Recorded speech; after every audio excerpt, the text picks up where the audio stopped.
Coach Beck, you recently got back from the Dominican Republic with your players here.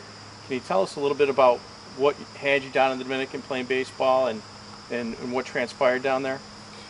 Yes. As my role as the Director of Baseball Operations at T3 Performance in Avon, Ohio, I was approached by a parent of a player, Gip Conroy, asking me to do a video for a company called Big League Edge. They're based out of Auburn, Washington, and what they do is they go all around the country trying out players from age levels 8 to 18 to play in an international baseball tournament called the Latin American Baseball Classic in the Dominican Republic. And from that I created the video and I sent it to his father, and his father sent it to Jim Parquet. He's a former Major League pitcher for the Chicago White Sox, and he is the president of Big League Edge. He liked the video, and he picked Gip Conroy to play on the team from that video. And then he asked Gip's father if he could have my contact information, and he called me and asked me if he could use our facility as a hub, a Midwest hub for their tryouts. And that happened. This all started in December of last year, and then we held the tryouts in February, and we had about 63 players from different teams all over the area, greater Cleveland area, and he asked 12 players from the area to represent the United States in this Latin American Baseball Classic, and these were some of the players that accepted. And I'll take a couple seconds here to kind of introduce. This is Jack Mikulik, and he represented the United States of America in the 14U age level. We had Brian Pinsura, who also played with the 14U age level. Justin McLovic, he played for the 16U team. Zach Sable played for the 16U team, and then Gip Conroy played for the 12U team. And out of that, I was also asked to join his staff as a coach, and I had the privilege of coaching the 18U team, and our team took third place overall. We were in the semifinals and lost in the last inning, and we were almost there. And Gip Conroy's team also made it to that semifinal game, and they ended up a third place finish as well. Can you talk about the different companies or different countries and teams that were down at this tournament? Yeah, there were four countries that represented the United States of America, Canada, the Virgin Islands, and the Dominican Republic. So there were a total of, I would say, 40 teams representing those 5 countries. So how many days were you guys down there playing baseball? The tournament actually was a 3-day tournament. We all went down somewhere like the 4th or 5th of August. We had a 3-hour practice on Thursday, August 6th, and then the games began on the 7th, 8th, and then the semifinal and the championship game was on Sunday, and that's where we ended up. Tell us a little bit about the facilities and what you saw down there. You know, the Dominican Republic is widely known for their baseball success and producing major league players. What did you see when you got down there that was unique or special? Well, what was unique and special as far as facilities was playing in the major league training facilities of Arizona Diamondbacks, New York Mets, Chicago White Sox. It was absolutely beautiful in that particular facility. The humbling part of it was everything outside of that facility. The capital, Santo Domingo, and we ended up playing in a stadium called La Normal, which was it's a 75-year-old facility, and great players like Big Papi from the Red Sox, and Juan Guzman, who had teams in this tournament, and guys like Manny Ramirez, and all great Dominican players in the major leagues grew up playing in these fields. And those fields, compared to our fields in the United States, the conditions are horrible from a perspective of having a great baseball facility, but just the cherished history of playing on those fields. It was kind of almost like sacred ground. I mean, it was an amazing experience for these guys to see what it takes and to play at that level, and what players had to do to get to that level, and the conditions that they had to work against them as they grew up into these Major League Baseball players. This collection of boys was from Northeast Ohio, but where were a lot of the other players from that made up the USA team? There were players from all four corners of the United States. I mean, I had players on my team from Michigan, California, Texas, Florida, and Boston. And so I don't know the makeups of all the other teams, but I know that this company, Big League Edge, went to 6 or 7 different spots in the United States, and they were able to get players from every area they went to represent. So from all over the place. It seems like it's a pretty special group of boys that could make a baseball team to represent the country, play in the Dominican. If you could talk a little bit about some of the attributes and the skills and talent that these boys possess, what made them stand out, do you think, to the coaches that were trying these guys out and putting together the USA team? One thing I learned, I think the boys learned from this experience was that, nothing's a given when it comes to this sport. I mean, you have to earn it and work for it. And when you go down to the Dominican and you play with players who do nothing but play baseball, that's their whole life. They're way out from that kind of area is through baseball. I think the way these guys performed, and some of these boys won awards. Gip won Best Offensive Player. He also won Best Defensive Player for his team. Jack Mikulik, he won Most Improved Player. Brian won Best Base Runner. Justin, what award did you win? Coach's Award. Coach's Award.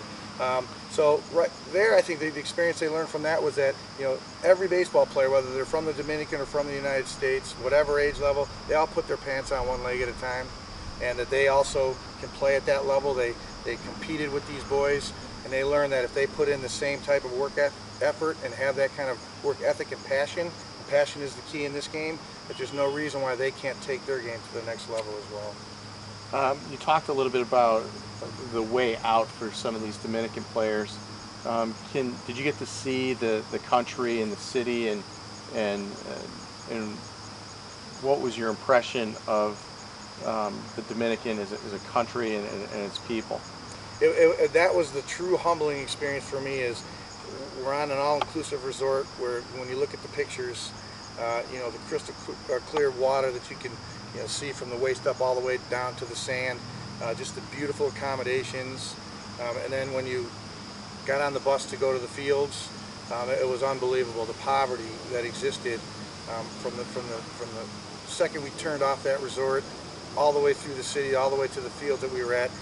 No garbage cans. I mean, the garbage cans are wherever you throw the trash. I mean, it was unbelievable. Buildings that looked like Iraq buildings that were bombed in the war. I mean, it was unbelievable. You can tell these people are basically living every day to try to find their next meal.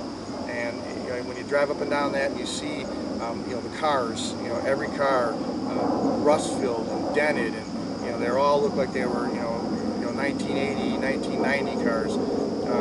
No air conditioning. I mean, just the things that we have and take for granted over here, they don't have over there. So we're on the bus talking about our next first meal when we get back to the United States, and we're leaving behind people who are fighting for their next meal every day on a daily basis. It seems that it was a special trip and very educational. Can you talk a little bit about how the boys performed individually and some of the highlights of the trip from a pure baseball aspect? Just the highlights of the trip was, unfortunately, I was only able to see my team because I was coaching my team, but just from what I heard, I mean, the practice, I witnessed the practice, and I saw Gip at the practice just gobbling it up, and just listening to some of these major league coaches just talk about everything that he did on the field. And he's the smallest kid on the field with the biggest heart. I got a video of Brian hitting a triple. I mean, he just laced a triple. So from that perspective, I think everybody did something special. Zach ended up the anchor at shortstop for his 16U team when the player on his team wasn't cutting it. And all of our players coming back to the resort dirty, every game, and all of them playing almost every minute of every game, because Coach Parquet told everyone, and that playing time wasn't a given. I mean, it was the best 9 at all times on the field, and he lived up to that. There were players that went down there and did not see the field, and that was not the case with any of these players. Northeast Ohio is known as a football area, football factory maybe, and it's a tough climate for youth baseball a lot of the year. do you think that the group of players that you took down to the Dominican, has a future in baseball as they continue to get a little bit older and see other opportunities in baseball? This would be an experience that I would absolutely recommend to every player. Not just from playing in an international tournament standpoint, but just from a life perspective, to be able to see how other people live and what other people have to go through. And we have it pretty darn good over here in the States.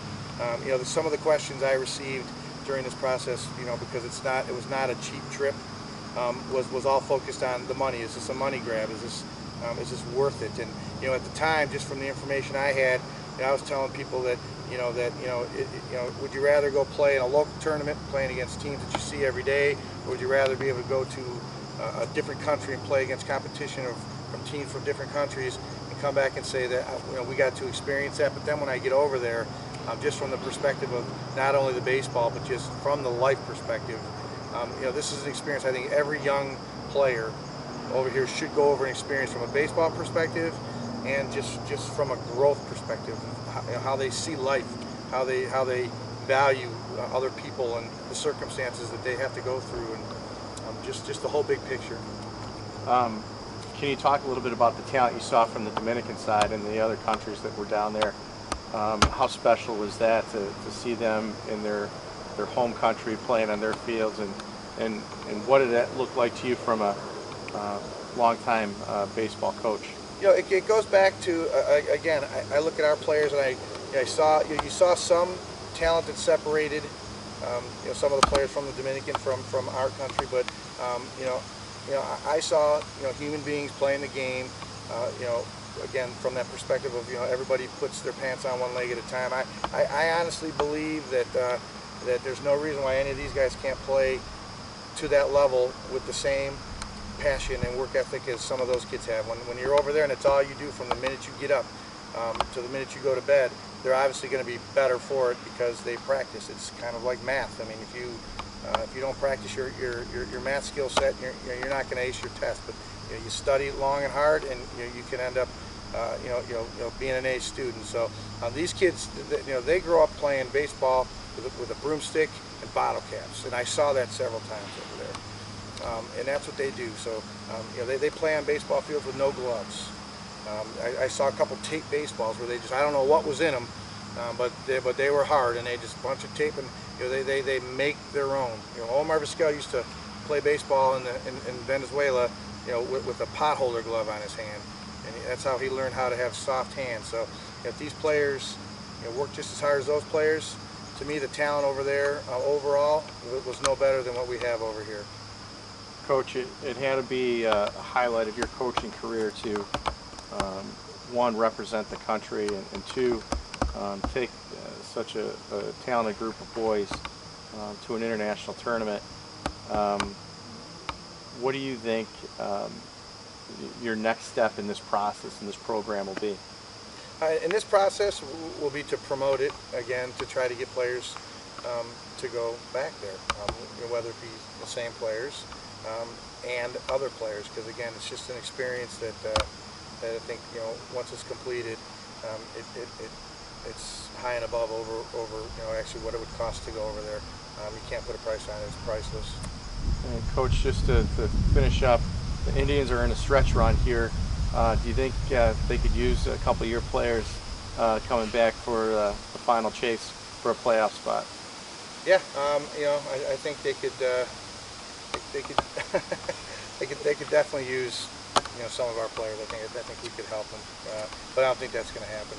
They have a good coach, but I don't think they have enough bullets in the chamber this year. So, Coach, congratulations on a great trip, and congratulations to all the boys on representing their country and their community. Thank you. Awesome. It's a wrap.